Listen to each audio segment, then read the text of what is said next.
Elden Ring is a game of tough challenges and overcoming adversity, but equally, it's a game about filling your pockets with precious runes.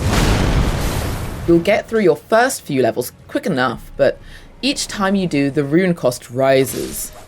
Pretty soon, the manageable enemies you've been feasting on won't be enough to feed your leveling appetite.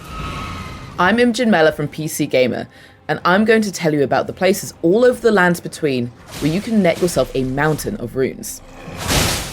Before you start farming runes, you'll want to grab a very handy item that increases how many runes you get per kill, the gold Scarab. Make your way to a small hidden dungeon, the Abandoned Cave, and then defeat its boss. Technically a pair of bosses to get this precious object. Thankfully, neither boss is particularly tough, and summoning some assistance, whether it be through Ashes or another player, will let you take them out while they're distracted. The consumable, Gold Pickled Foulfoot, will give you another boost. This can be purchased from Patches or from the Twin Maiden Husks after you give them Patches' bell bearing.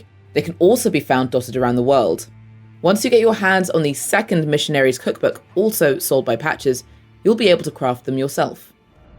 Limgrave is Elden Ring's first area, and once you get Torrent, you'll be able to ride across it swiftly while avoiding most enemies if you choose. When you've got your steed, you can check out this first farming spot popularised by YouTuber PowerPix.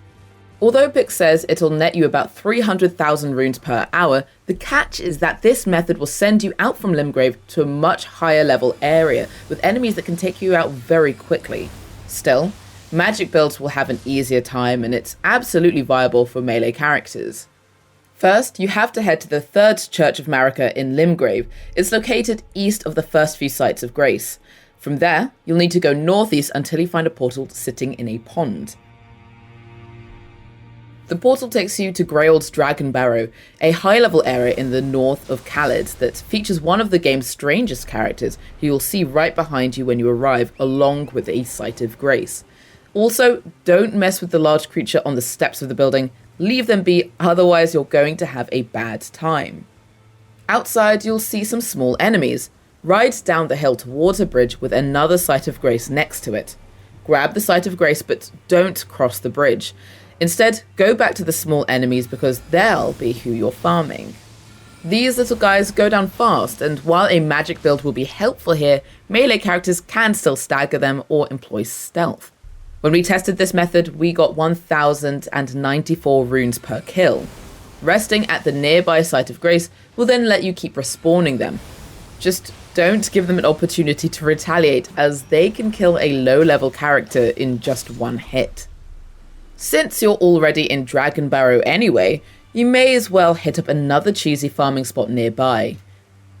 Thanks to Tagback TV on YouTube for showing this one off.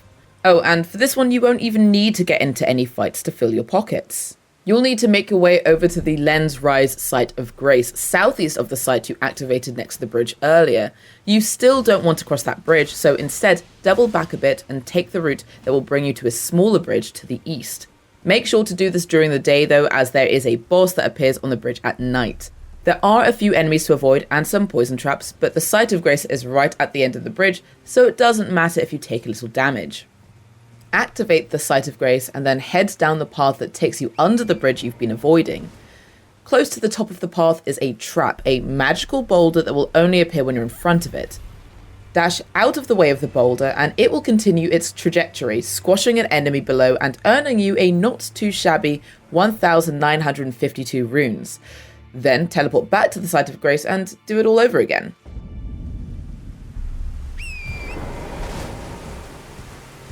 If you're keen to stick around Caelid, there's another very handy farming spot in this area that allows you to get runes while just sitting around and chilling, and in much greater quantities. You'll need to reach the impassable Great Bridge in the far south first. The best route to take isn't from the Site of Grace you've unlocked in Caelid earlier. It's far away and covered in enemies that will do you in quickly. Instead, head east from Limgrave and then south, following the road through Caelid. You might as well pick up the Caelid map and unlock Sites of Grace on your way. Near the impassable Great Bridge Site of Grace is a battle between soldiers and giant demon dogs. They'll start fighting the moment you approach them, and from there you can just sit back and relax. We recommend perching on the rocks next to the damaged wall, as you get a good view and you'll be out of danger. The soldiers will net you fewer than 200 runes each, but there are loads of them, while the dogs will give you 313. The soldiers always win the fight, but you can prolong it by dragging in a few other dogs that are hanging out just north of the battlefield. You should walk away with 2,000 to 3,000 runes per run, and with the Site of Grace right next to it, you can just repeat the battle almost immediately. Oh, but watch out for the soldiers on the tower next to you, as they will shoot you with their crossbows. There's some loot at the top of the tower, but you can ignore them if you want, as they won't be able to hit you if you're past the big fire, which you will be if you're sitting on the rock. And those are some of our favourite easy rune farming spots you can get to straight away in Elden Ring. If you're still hungry for more, you can check out our guide on PCGamer.com to find even more mid and late game spots which should help you beat whatever boss you're stuck on.